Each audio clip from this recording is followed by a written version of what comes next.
Officer on duty cinema കണ്ട് വീട്ടിലെത്തി. ആദ്യമായിട്ട് എനിക്ക് പറയാനുള്ളത്, ഈ ചാനലിൽ പോസിറ്റീവായിട്ടുള്ള കാര്യങ്ങൾ മാത്രമല്ല, എത്രത്തോളം സിനിമ ഇഷ്ടപ്പെട്ടാലും അതിൽ എന്തെങ്കിലും എനിക്ക് ഇഷ്ടപ്പെടാതെ ഉണ്ടെങ്കിൽ അത് ഞാൻ തുറന്ന് പറഞ്ഞിരിക്കും. അപ്പോൾ അതും പറഞ്ഞിട്ട് ബട്ട് ഹേർട്ടായിട്ട് ആൾക്കാർ ഇവിടെ വരരുത്. ഇവിടെ പോസിറ്റീവ് മാത്രം സംസാരിക്കുന്ന ഒരു ചാനലല്ല. എനിക്ക് എന്തെങ്കിലും ഇഷ്ടപ്പെട്ടില്ലെങ്കിൽ അത് ഞാനിവിടെ തുറന്ന് പറഞ്ഞിരിക്കും.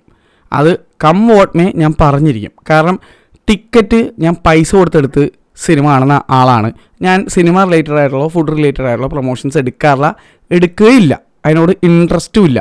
ഇവിടെ പെയ്ഡ് പ്രൊമോഷൻസ് ആയിട്ട് ഫുഡിൻ്റെ വീഡിയോ, സിനിമയുടെ വീഡിയോ ചെയ്യുന്നതല്ല, ഞാൻ ഇതുവരെ ചെയ്തിട്ടുമില്ല, ഇനിയും ചെയ്യാൻ താല്പര്യപ്പെടുന്നില്ല. അപ്പോൾ അതും പറഞ്ഞുകൊണ്ട് കമൻറ്റ് ചെയ്യാനോ മെസ്സേജ് ചെയ്യാനോ വരരുത്. എൻ്റെ വായിരിക്കണത് നല്ല പച്ച മലയാളത്തിൽ തിരിച്ചു കിട്ടും. അത് ഞാൻ ആദ്യമേ പറയാണ്. വേറെ എന്തായാലും കുഴപ്പമില്ല. കാശ് മേടിച്ചാണ് വീഡിയോ ചെയ്യണമെന്നൊക്കെ വല്ലതും പറഞ്ഞാൽ നല്ല അസൽ സരസ്വതി ഞാൻ വിളയാടി അങ്ങ് തരും. അപ്പോൾ അത് ആദ്യമേ പറയുന്നു. അപ്പോൾ സിനിമ എങ്ങനെ ഉണ്ടായിരുന്നു വെച്ച് കഴിഞ്ഞാൽ, എനിക്ക് ഇഷ്ടപ്പെടാത്ത കുറച്ച് കാര്യങ്ങളുണ്ട്. അതിനുശേഷം ഫുൾ പോസിറ്റീവാണ് എനിക്ക് പറയാനുള്ളത്. ഇഷ്ടപ്പെടാത്ത കാര്യം ആദ്യമേ പറഞ്ഞങ്ങ് തീർക്കാമെന്ന് വിചാരിച്ചു. ഫസ്റ്റ് കേസ്, ഇതിനകത്ത് കുഞ്ചാക്കോ ബോബൻ്റെ പെയറായിട്ട് ഇതിനകത്ത് കാസ്റ്റ് ചെയ്തിരിക്കുന്നത് പ്രിയാമണിയാണ്. പ്രിയാമണിയുടെ ആക്ടിങ് നല്ലതാണെങ്കിൽ പോലും എനിക്ക് പേഴ്സണലി ഇവർ രണ്ടുപേരെയും ഒരു മാരീഡ് കപ്പിൾ ഒരു നല്ല കാസ്റ്റിംഗ് ആയിട്ട് എനിക്ക് ഫീലായില്ല. രണ്ടുപേരും തമ്മിൽ ഒരു കെമിസ്ട്രിയോ അല്ലെങ്കിൽ ഒരു ഭാര്യ ഭർത്താവാണ്, രണ്ട് പിള്ളേരുടെ അച്ഛൻ അമ്മയാണ്, അല്ലെങ്കിൽ അതൊരു കുടുംബമാണെന്നുള്ള രീതിയിലുള്ള ഒരു ഫീലിംഗ് എനിക്ക് കിട്ടിയില്ല. ഒരു ഓഡ് കാസ്റ്റിംഗ് ആയിട്ട് ഫീൽ ചെയ്തു. എൻ്റെ പേഴ്സണൽ അഭിപ്രായമാണത്. ഞാൻ ഈ ചാനലിൽ നിന്ന് എന്ത് പറഞ്ഞാലും അത് പേഴ്സണൽ അഭിപ്രായമാണ്. അത് ആദ്യം നിങ്ങൾ മനസ്സിലാക്കുക. നിങ്ങൾക്ക് ചിലപ്പോൾ അങ്ങനെ തോന്നണമെന്നില്ല. ഇത് എൻ്റെ തോന്നലാണ്. അത് ഒരു നെഗറ്റീവായിട്ട് എനിക്ക് ഫീൽ ചെയ്തു. രണ്ടാമത്തെ കാര്യം എന്ന് വെച്ച് കഴിഞ്ഞാൽ, ഈ സിനിമയുടെ എൻഡിങ് കുറച്ചും കൂടി നന്നാക്കാമായിരുന്നു തോന്നി. കാരണം ഈ സിനിമയുടെ പേസിങ് അത്ര കിടുമായിരുന്നു. അപ്പോൾ എൻഡിങ് കുറച്ചുകൂടി നന്നാക്കാമായിരുന്നു ഫീൽ ചെയ്യുക. കാരണം പൊതുവെ എപ്പോഴും സിനിമ കൊണ്ട് ഇറങ്ങുമ്പോഴേക്കും ആ എൻഡിങ്ങും കൂടി അമ്മാതിരി പഞ്ചാണെങ്കിൽ നമുക്ക് ആ ഒരു പൂർണ്ണത, ഒരു കിടിലം ഫീലിംഗ് കിട്ടും. അപ്പോൾ ആ ഒരു സിനിമക്ക് തുടക്കം തൊട്ട് അവസാനം എത്തുന്നവരുണ്ടായിരുന്ന ആ ഒരു പഞ്ച് എൻഡിങ്ങിൽ ലേശം പൊട്ടിക്ക് 0.0001% കുറഞ്ഞു പോയി എന്നുള്ള ഒരു അഭിപ്രായം എനിക്കുണ്ട്. അതൊരു മൈനർ ആയിട്ടുള്ള കാര്യമാണ്, ഞാൻ നിറ്റ്പിക്ക് ചെയ്ത് പറയുകയാണ്. പിന്നെ എനിക്ക് ഇഷ്ടപ്പെടാത്ത കാര്യം, ഇതിനകത്ത് നമ്മുടെ കരിക്കിലുള്ള സാമർത്ഥ്യശാസ്ത്രത്തിലുള്ള നിലിൻ സാൻഡ്ര, അങ്ങനെ കണ്ടാണ് ആ പുള്ളിക്കാരിയുടെ പേര്. പുള്ളിക്കാരിയുടെ ഒരു കാസ്റ്റിംഗ് ഉണ്ട്. കന്നഡികയായിട്ടുള്ള, കർണാടകയിലുള്ള ബാംഗ്ലൂർ ആണെന്ന് തോന്നുന്നു, ആളുള്ള ഒരു ഡോക്ടറായിട്ടാണ് കാണിച്ചിരിക്കുന്നത്.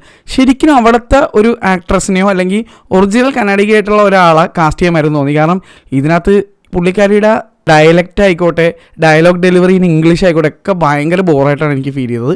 അത് ഞാൻ തുറന്നു പറയുന്നു. ഇത്രയും കാര്യങ്ങൾ മാത്രമേ എനിക്ക് സിനിമ ഇഷ്ടപ്പെടാതെ ഉള്ളൂ.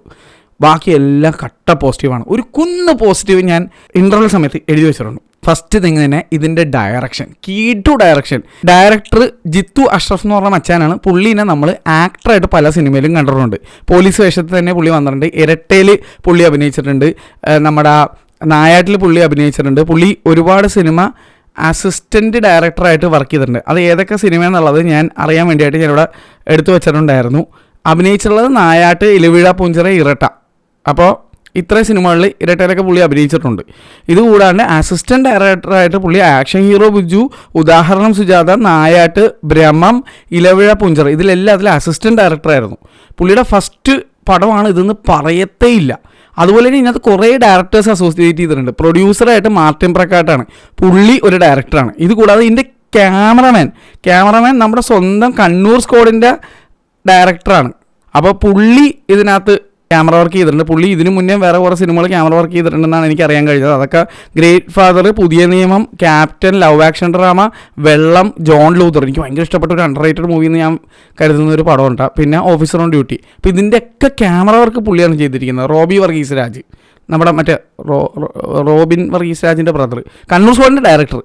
അപ്പോൾ കുറേ ഡയറക്ടേഴ്സ് ഇതിനകത്ത് അഭിനയിച്ചിട്ടുണ്ട്. ഇത് കൂടാതെ ഈ സിനിമയുടെ editor, if I'm not mistaken, Chaman Chacko ആണെന്ന് തോന്നുന്നുണ്ട്. എൻ്റെ പൊന്നോ, കിടിലൻ എഡിറ്റിങ്. അതും എനിക്ക് ഇഷ്ടപ്പെടാൻ കാരണം, എപ്പോഴും ഞാനിപ്പോൾ ക്യാമറ വർക്കിൻ്റെ കാര്യം പറയും, എഡിറ്റിംഗ് എന്ന് പറയും, പക്ഷെ പലപ്പോഴും പറയാൻ വിട്ടുപോകുന്നൊരു കാര്യമുണ്ട്, ലൈറ്റിംഗ്. ഈ സിനിമയുടെ ലൈറ്റിംഗ് വാസ് സ്പോട്ട് ഓൺ. കാരണം ചില സിറ്റുവേഷൻസിൽ പാസ്റ്റിലേക്ക് പോകുമ്പോഴേക്കും ബ്ലാക്ക് ആൻഡ് വൈറ്റ് ആവും. ചില സിറ്റുവേഷനിൽ കളറിങ് ഇങ്ങനെ മാറും. ഒരു മർഡർ ഇൻവെസ്റ്റിഗേഷൻ്റെ ടൈമിൽ കുഞ്ചാക്കോൻ്റെ ഒരു സീനുണ്ട്, ബ്ലൂ ഷെയ്ഡിൽ നിന്നും ഒരു റെഡ് ഷെയ്ഡ്, ഒരു ഓറഞ്ച് ഷെയ്ഡിലേക്ക് പോകുന്നതൊക്കെ. അതൊക്കെ ഓരോ ടൈം ലൈൻ സൂചിപ്പിക്കുന്നതാണ്. അതായത് ഒരുപാട് പഴയ കാലഘട്ടം ബ്ലാക്ക്, പിന്നെ അങ്ങനെ കുറേ സംഭവങ്ങളുണ്ട്. അതുപോലെ മൂഡ് ചേഞ്ച് ചെയ്യുന്നതനുസരിച്ച് ലൈറ്റിങ് ഗംഭീരമായിട്ട് ഇതിനകത്ത് ചെയ്തു വെച്ചിട്ടുണ്ട്. ഇപ്പോൾ ഒരു സൈക്കഡലിക് മൂഡാണെങ്കിൽ ആ രീതിയിലുള്ള ലൈറ്റിങ്, ഒരു ടെറർ മൂഡാണെങ്കിൽ ആ രീതിയിലുള്ള ലൈറ്റിങ്, ഫൈറ്റ് സീക്വൻസിന് ഒരു ലൈറ്റിങ്, എൻ്റെ പൊന്നു ലൈറ്റിങ് കിട്ടുമായിട്ട് ഇതിനകത്ത് ചെയ്തിട്ടുണ്ട്. ആരാണ് ലൈറ്റിംഗ് ഡിപ്പാർട്ട്മെൻറ്റ് എന്ന് അറിയത്തില്ല, എനിക്ക് ഇൻഫർമേഷൻ കിട്ടിയില്ല. ഒരൊറ്റ വിക്കിപീഡിയ പേജ് പോലും ഇല്ല ഈ സിനിമയ്ക്ക്. ശോകം തന്നെയാണ്. കാരണം അതൊക്കെ ചെയ്തിടണം. എല്ലാവരും ഈ സിനിമയിൽ ഭാഗമായിട്ടുള്ള ആൾക്കാർക്ക് ഡ്യൂ റെസ്പെക്റ്റും അവർക്ക് ആ ഒരു അപ്രിസിയേഷനും കിട്ടണം. അതുകൊണ്ട് തന്നെ നിങ്ങൾ അതൊന്ന് എഴുതിയിടുക. ഈ യൂട്യൂബിൻ്റെ താഴെ പോയി അതിൻ്റെ ഡിസ്ക്രിപ്ഷൻ എടുത്ത് നോക്കാനൊക്കെ ഭയങ്കര പാടാണ്. അതുകൊണ്ടാണ് ഞാൻ പറയുന്നത്, ഒരു വിക്കിപീഡിയ പേജ് ഒന്ന് റെഡിയാക്കി ഇടുക. അല്ലെങ്കിൽ ബുക്ക് മൈ ഷോയിലും കറക്റ്റായിട്ട് കൊടുക്കുക. ബുക്ക് മൈ ഷോയിൽ പോലും മൊത്തമൊന്നും കൊടുത്തിട്ടില്ല. പിന്നെ Chackochan undoubtedly the gem of this movie. വേറെ ലെവൽ ആക്ടിങ്ങടെ ചാക്കോച്ചൻ. ഇപ്പോൾ മിക്ക ആക്ടേഴ്സും എടുക്കാൻ മടിക്കുന്ന ലെവലിലുള്ള റോളുകളും വളരെ ഡിഫറൻ്റ് ആയിട്ടുള്ള, വളരെ റോ ആയിട്ടുള്ള റോളുകളാണ് ഇപ്പോൾ എടുത്തുകൊണ്ടിരിക്കുന്നത്. അതിൻ്റെ ഭാഗമായിട്ട് നമുക്ക് ഒരുപാട് സിനിമകൾ ഈ അടുത്ത് കാണാൻ പറ്റിയിട്ടുണ്ടായിരുന്നു. ഒരുപാട് സിനിമകൾ. ഇതിൽ ചാക്കോച്ചൻ്റെ ഇൻട്രോ തന്നെ വേറെ ലെവലായിരുന്നു. ആ ഇൻട്രോ, ആ ഒറ്റൊരു ഇൻട്രോ തന്നെ ക്യാരക്ടർ എസ്റ്റാബ്ലിഷായി. അങ്ങനത്തെ ഒരു ഇൻട്രോ ആണ്. പക്ഷേ ചില ആൾക്കാർക്ക് ആ ഇൻട്രോ കാണുമ്പോൾ ചിലപ്പോൾ പൊളിയും, ചിലവർക്ക് അത് ട്രിഗർ ആവും. പക്ഷേ അങ്ങനത്തെ ഒരു ക്യാരക്ടർ എന്നുള്ളത് കാണിക്കാൻ വേണ്ടിയുള്ള അങ്ങനത്തെ ഒരു ഇൻട്രോ ആണത്. ഒരു മയവും ഇല്ലാത്തൊരു ഇൻട്രോ, കിണ്ണ സാധനം. അത് പൊളിയായിരുന്നു, പൊളി. ചില സിനിമയിലുണ്ട് അത് ഫസ്റ്റ് ഷോട്ടിൽ തന്നെ എസ്റ്റാബ്ലിഷ് ചെയ്യും, ക്യാരക്ടർ ഇതാണ്, ഇങ്ങനെയാണ് ആൾ എന്നുള്ള. അങ്ങനത്തെ ലെവൽ ഒരു സാധനം കിടിലായിരുന്നു. അത് കിട്ടില്ലെന്നവർക്കില്ല. പിന്നെ ഈ ഫുൾ സിനിമയിൽ ഒരു ട്രോമയിലൂടെ കടന്നു പോയിട്ടുള്ള, ഡിപ്രഷനിലൂടെ കടന്നു പോയിട്ടുള്ള, അല്ലെങ്കിൽ അത് ഓവർകം ചെയ്യാൻ ശ്രമിക്കുന്ന ആ രീതിയിലുള്ള ട്രബിൾഡ് ആയിട്ടുള്ള ഒരു പോലീസ് ഓഫീസറാണ്. അപ്പോൾ ഒരു ഇൻറ്റൻസിറ്റി ഉണ്ട് ചാക്കോച്ചൻ്റെ കണ്ണിൽ. എൻ്റെ അമ്മോനെ അത് ചാക്കോച്ചൻ അടിപൊളിയായിട്ട് ചെയ്തിട്ടുണ്ട്.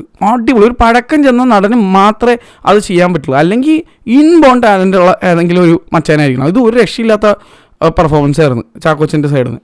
പിന്നെ പെർഫോമൻസസ് പറയുമ്പോൾ നായകൻ്റെ അത്രയും തന്നെ വില്ലൻ അടിപൊളിയായാലേ നായകന് ആ ഒരു ഹീറോയിസം കാണിക്കാൻ പറ്റുള്ളൂ. മനസ്സിലായില്ലേ? ഇതിലെ ഹീറോ ആണെങ്കിൽ ഒരു പ്രത്യേകതരം ഗ്രേ ഷെയ്ഡുള്ള ഹീറോ ആണ്.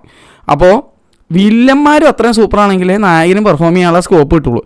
ഇതിൽ വില്ലന്മാർ വിശാഖ് നായർ, ഞാൻ പലപ്പോഴും പറഞ്ഞിട്ടുണ്ട്, ഏത് ഭാഷ ആയിക്കോട്ടെ, തമിഴ്, ഹിന്ദി, തെലുങ്ക്, എവിടെ പോയി അഭിനയിച്ചാലും വിശാഖ് ഒരു രക്ഷയില്ല. കിടിലെന്ന് പറഞ്ഞാൽ കിടിലൻ.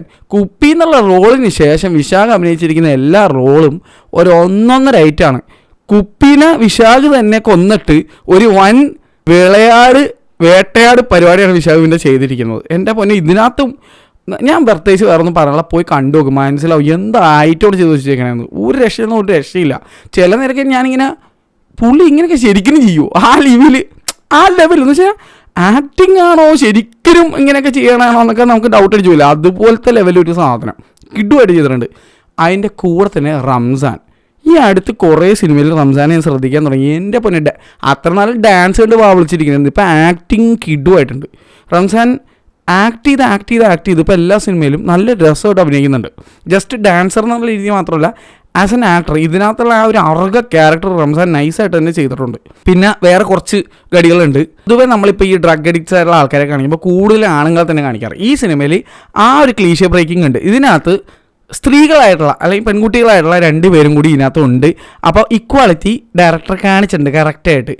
ശരിക്കും നമുക്ക് ഈ അടുത്ത് നടന്നുള്ള പല സംഭവങ്ങളും, പാലായിട്ടത്ത് തന്നെ നടന്നിട്ടുള്ള സംഭവങ്ങൾ ഉൾപ്പെടെ നോക്കിക്കഴിഞ്ഞാൽ എല്ലാത്തിലും ഒരു സ്ത്രീ സാന്നിധ്യം ഉണ്ടാവാറുണ്ട്. പലപ്പോഴും സ്ത്രീകൾക്ക് ഏറ്റവും വലിയ പ്രശ്നമായിട്ട് വരുന്നത് സ്ത്രീകളാണെന്നുള്ളത് നമ്മൾ ഈ അടുത്ത് നടന്ന പല സംഭവങ്ങൾ നോക്കിയാൽ മനസ്സിലാവും. കാരണം ഈ ഹോസ്റ്റലിലൊക്കെ വീഡിയോസ് ലീക്കാവുന്ന പരിപാടി, ഓരോരുത്തരെ കൊണ്ടുപോയി പെടുത്തുന്ന പരിപാടി, ഓരോരുത്തരെ കൊണ്ടുപോയി വിൽക്കുന്ന പരിപാടി, ഓരോരുത്തരെ സെക്ഷലി അബ്യൂസ് ചെയ്യപ്പെടാൻ വേണ്ടി സഹായിക്കുന്നതിൻ്റെ പരിപാടി, എല്ലാത്തിലും സ്ത്രീകൾക്ക് പാരയായിട്ട് സ്ത്രീകൾ വരാറുണ്ട്. അപ്പോൾ ഇതിനകത്ത് അത് നല്ല അസലായിട്ട് റോ ആയിട്ട് കാണിച്ചിട്ടുണ്ട്. അതുകൊണ്ട് തന്നെ ആ ഒരു കാര്യത്തിലും എനിക്ക് ഡയറക്ടറിനോട് വലിയ ബഹുമാനമുണ്ട്. നല്ല വെടിപ്പായിട്ട് പുള്ളി സേഫ് പ്ലേ നടത്താതെ ആ പരിപാടികൾ ഇതിനകത്ത് പറഞ്ഞു. അതുപോലെ തന്നെ ജഗദീഷ്, ഉണ്ണി ലാലു സൈഡിലുള്ള പെർഫോമൻസ്, അവർ കുറച്ച് നേരം കിടു. ഇവരൊന്ന് മോശമായിട്ട് അഭിനയിക്കാൻ സാധിക്കാത്ത ആക്ടേഴ്സാണെന്നാണ് എൻ്റെ അഭിപ്രായം. ഞാൻ ഒരിക്കലും ഇവർ മോശമായിട്ട് ആക്ട് ചെയ്ത് കണ്ടിട്ടില്ല ഏത് സിനിമ. അതിപ്പോൾ എന്ത് റോൾ കൊടുത്താലും ഇവർ ക്ലേ പോലെയാണ്. സിദ്ദിഖിക്ക, ജഗദീഷ് ഏട്ടൻ, ഇവരൊക്കെ ഉണ്ണി ലാലുവൊക്കെ അങ്ങനെയാണ്. ഏത് സിനിമയിൽ ചെറിയ റോളായാലും ദേ വിൽ നീൽ ഇറ്റ്. അത് കിടുവാണ്. പിന്നെ ട്രാൻസിഷൻസ് കുറേ നമ്മുടെ ഈ 21 ദൃക്സാക്ഷിയിൽ ഇങ്ങനെ മറ്റേ കതിനവടി മുകളിൽ പോയി പൊട്ടിക്കഴിഞ്ഞിട്ട് മറ്റേ ട്രാൻസിഷൻ വരില്ലേ രാത്രിയിൽ നിന്ന് രാവിലെ, അതുപോലെ ഇതിനകത്ത് കുറച്ച് സാധനങ്ങളുണ്ട്. കുറേ സമയമെടുത്ത് പണിയെടുത്ത് ചെയ്തു വെച്ചിരിക്കുന്ന സാധനങ്ങൾ കിടിലനായിരുന്നു. അത് പൊളി സാധനങ്ങൾ ഇതിനകത്ത് കുറേ ഉണ്ട് അങ്ങനത്തെ. അതുപോലെ കണ്ണൂർ സ്ക്വാഡ്, അത് ഞാൻ ഓൾറെഡി പറഞ്ഞു. ഫൈറ്റിൻ്റെ സമയത്ത് ചെയ്തിരിക്കുന്ന സൗണ്ട് ഡിസൈൻ എൻ്റെ മുന്നേ ഞാൻ കണ്ടത് വനിത സ്ക്രീൻ 3-ലാണ്, അറിയാല വനിതയാണ്. ബേസ് എന്ന് പറഞ്ഞാൽ നെഞ്ചും കൂടെ പൊളിക്കും, രാഗം പോലെയാണ്. അതുകൊണ്ട് തന്നെ നമുക്ക് അറിയാൻ പറ്റും ഭയങ്കര പവറേഷ് മൂടേഷ് സീനായിരുന്നു.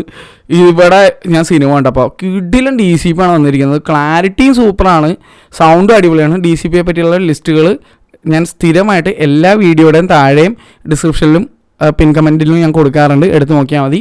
എല്ലാ സിനിമകളുടെ അഭിപ്രായങ്ങളെ പറ്റിയുള്ള ലിങ്ക്, സിനിമയെ പറ്റിയുള്ള DCPയുടെ ക്വാളിറ്റി, കാര്യങ്ങൾ മറ്റേ മറിച്ച് എല്ലാം, എത്ര രൂപയെ ടിക്കറ്റിന്, ഇതുവരെ എത്ര സിനിമകൾ കണ്ടു, എത്ര രൂപയെ, എല്ലാം ഞാനൊരു സ്പ്രെഡ്ഷീറ്റ് തയ്യാറാക്കാറുണ്ട്. അപ്പോൾ അതൊന്ന് എടുത്ത് നോക്കിയാൽ മതി, അടിയിൽ കൊടുത്തിട്ടുണ്ട്, എടുത്ത് നോക്കുക. പിന്നെ സൗണ്ട് ഡിസൈൻ ഞാൻ ഓൾറെഡി പറഞ്ഞു, സൗണ്ട് ഡിസൈൻ കിടുവായിരുന്നു, അടിപൊളിയായിരുന്നു. അതിപ്പോൾ പാട്ടുകളായിക്കോട്ടെ പഞ്ചി ആൻഡ് സൂപ്പർബ്. ഒരുപാട് ആൾക്കാർ ഇതിനകത്ത് പാടിയിട്ടുണ്ട്. വിനായക് ശശികുമാർ ഉൾപ്പെടെ, നിഷാദ് ഗോയൽ ഉൾപ്പെടെ ഒരുപാട്, എനിക്ക് 5 പേരെ അങ്ങനെ ലിറിക്സ് എഴുതിയിട്ടുണ്ട്. ഒരു 8 പേരോളം പാട്ട് പാടിയിട്ടുണ്ട്, ഇൻക്ലൂഡിങ് വിജയ് യേശുദാസ്. പാട്ടുകളൊക്കെ നൈസായിരുന്നു.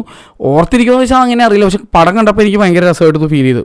പിന്നെ അതുപോലെ തന്നെ റോണക് സേവിയറാണ് മേക്കപ്പ് ചെയ്തിരിക്കുന്നത്. തൊടുന്നതെല്ലാം പൊന്നാക്കുന്നൊരു മേക്കപ്പ് ആർട്ടിസ്റ്റ്. ഇതിനകത്ത് ഓരോരുത്തരുടെ മേക്കപ്പും ഈവൻ ഫൈറ്റ് കഴിഞ്ഞിട്ടുള്ള അവരുടെ ബ്രൂസസ് ആയിക്കോട്ടെ ഒക്കെ അടിപൊളിയായിരുന്നു. പിന്നെ സ്പീക്കിംഗ് ഓഫ് ഫൈറ്റ്, ഈ നിലിൻ സാൻഡ്ര ഡോക്ടറായിട്ട് വർക്ക് ചെയ്യുന്ന ഹോസ്പിറ്റലിൽ ഈ ബോഡി കിടക്കുന്നിടത്ത് വന്നിട്ട് മോർച്ചറിയിൽ വന്നിട്ട് ഒരു ഫൈറ്റ് ഉണ്ട്. എൻ്റെ അമ്മോനെ എന്ത് കിടുവായിട്ട് അത് കൊറിയോഗ്രാഫി വെച്ചേക്കണേന്ന് പറയാമോ. കിടിലം കൊറിയോഗ്രാഫി, ഫൈറ്റ് കൊറിയോഗ്രാഫി അത് ടോപ്പ് നോച്ചായിരുന്നു. ലാസ്റ്റും അടിപൊളിയായിരുന്നു. പക്ഷേ എനിക്കത് കൂടുതൽ ഇഷ്ടപ്പെട്ടത് എനിക്ക് ആ മോർച്ചറിയിലുള്ള ഫൈറ്റ് സീനാണ്. അത് വേറെ ലെവലായിട്ട് എടുത്ത് വെച്ചിട്ടുണ്ട്. ഈവൻ ആ സമയത്തുള്ള ക്യാമറ വർക്ക് കണ്ടപ്പോൾ എനിക്ക് ജെയിംസ് വാൻ്റെ ക്യാമറ വർക്ക് ഓർമ്മ വന്നു. ജെയിംസ് വാൻ്റെ സിനിമയിൽ ജെയിംസ് വാൻ ക്യാമറ വർക്ക് ചെയ്യുമ്പോൾ കുറച്ച് സാധനങ്ങളുണ്ട്, ഇങ്ങനെ റൊട്ടേഷൻ. അത് ഇപ്പോൾ കുറേ സിനിമകൾ കാണാറുണ്ട്, ചിലതിൽ ഭയങ്കര അരോചകമായിട്ട് ഫീൽ. ഇതിനകത്ത് ആ സൗണ്ടും വിഷ്വൽസും ആ ക്യാമറ വർക്ക് എല്ലാം കൂടി ബ്ലെൻഡിനായിട്ട് ഭയങ്കര രസമായിട്ട് വന്നിട്ടുണ്ടായിരുന്നു. അങ്ങനെ എനിക്ക് ഫീൽ ചെയ്തത്.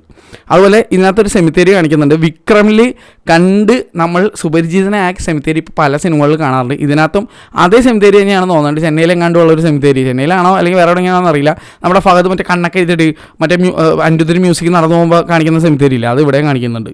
പിന്നെ എനിക്ക് തോന്നിയൊരു കാര്യം, ഇത് ജനറലി ഞാൻ പറയാൻ ആഗ്രഹിക്കുന്ന ഒരു കാര്യം, അതായത് ചില സമയത്ത് നമ്മൾ കണ്ണുകൊണ്ട് കാണുന്നത് കാതുകൊണ്ട് കേൾക്കുന്നത് മാത്രമല്ലായിരിക്കും റിയാലിറ്റി. ചിലപ്പോൾ wrong person at the wrong time will be the villain. അല്ലെങ്കിൽ നമ്മൾ ചില ആൾക്കാരെ കുറ്റപ്പെടുത്തും, നിങ്ങളുടെ കുഴപ്പമാണോ നിങ്ങളുടെ പ്രശ്നമാണെന്നൊക്കെ പറഞ്ഞു. പക്ഷേ ആക്ച്വലി ചിലപ്പോൾ നമ്മുടെ പ്രശ്നമായിരിക്കും, റിയാലിറ്റി ഭയങ്കര ഡിഫറൻ്റ് ആയിരിക്കും.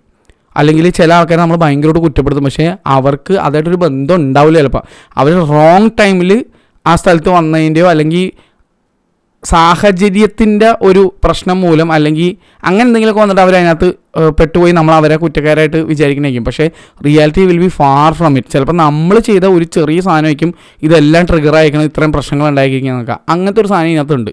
ഈ സ്റ്റോറി അൺഫോൾഡ് ചെയ്യുന്നതോടെ അവസാനം അങ്ങനെ ഒരു സാധനം വരും. എന്താണ് ഏതാണെന്നൊക്കെ സിനിമ കാണുമ്പോൾ മനസ്സിലാവും. പക്ഷേ അത് അടിപൊളിയായിട്ട് ഡയറക്ടർ പറഞ്ഞിട്ടുണ്ട്. അപ്പോൾ to me this was a great watch. കിട്ടില്ല പടമാണ്, ഇക്കൊല്ലം കണ്ടതിൽ വൺ ഓഫ് ദ ബെസ്റ്റ് പടം തന്നെയാണ്. ഞാൻ ആദ്യം പറഞ്ഞിട്ടുള്ള ആ നെഗറ്റീവ്സ് ഒന്നും ഈ സിനിമ കാണാതിരിക്കാനുള്ള ഒരു പ്രശ്നമേ അല്ല.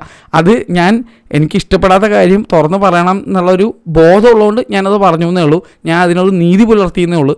നിങ്ങൾ ഈ വീഡിയോ കാണുന്നവരോട് എനിക്കൊരു നീതി പുലർത്തേണ്ട ഒരു ആവശ്യമുണ്ട്. ഞാനിവിടെ വേറെ ഒരു സർവീസുകളും പ്രൊവൈഡ് ചെയ്യുന്നില്ല. നിങ്ങൾ പറയുന്ന വേറെ ഒരു കാര്യം ഞാൻ കേൾക്കാറില്ല.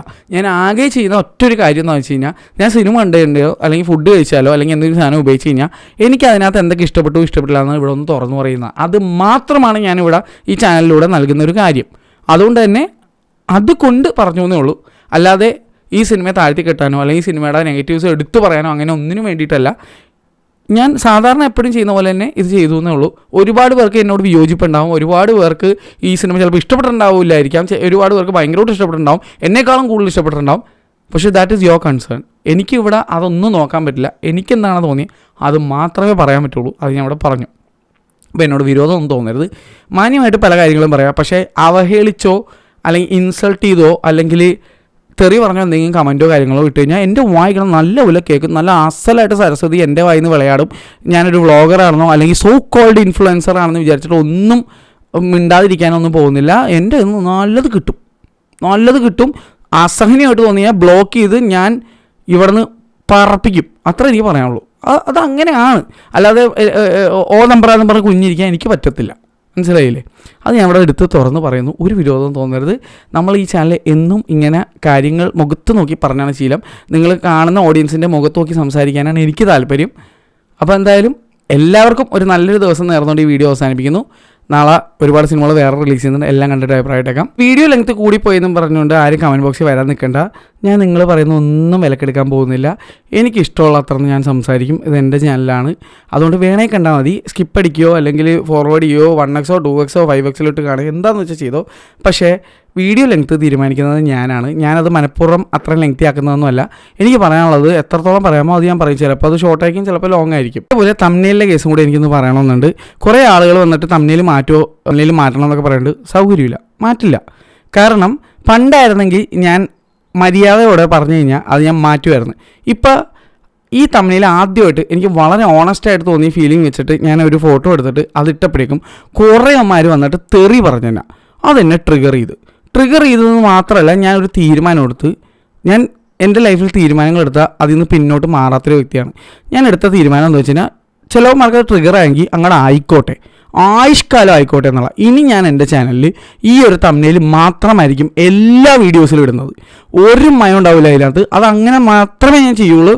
ആർക്ക് വേണ്ടിയും ആര് പറഞ്ഞാലും ആ തംബ്നെയിൽ മാറ്റുന്നതായിരിക്കില്ല. എൻ്റെ അഭിപ്രായം അറിയണമെന്നുണ്ടെങ്കിൽ വീഡിയോ കണ്ട് മാത്രം അറിഞ്ഞാൽ മതി. അല്ല തംബ്നെയിലൂടെ അഭിപ്രായം അറിയണ്ട. അത് മാത്രമല്ല, ഇത് തെറി പറഞ്ഞവന്മാർക്കുള്ള മറുപടിയാണ് എൻ്റെ സ്ട്രോങ് ആയിട്ടുള്ള മറുപടി. നീയല്ല ആര് വന്ന് പറഞ്ഞാലും എൻ്റെ തംബ്നെയിൽ ഞാൻ മാറ്റില്ല. ഇനി ഇത് എന്നെ കണ്ട് കുരു മാക്സിമം പൊളിഞ്ഞു, ഒരു വിഷയമില്ല. അപ്പം നിങ്ങളുടെ അഭിപ്രായം എന്താണെന്നുള്ളത് മാന്യമായിട്ട് കമൻറ്റ് ബോക്സിൽ ഇടുക. ടാറ്റ.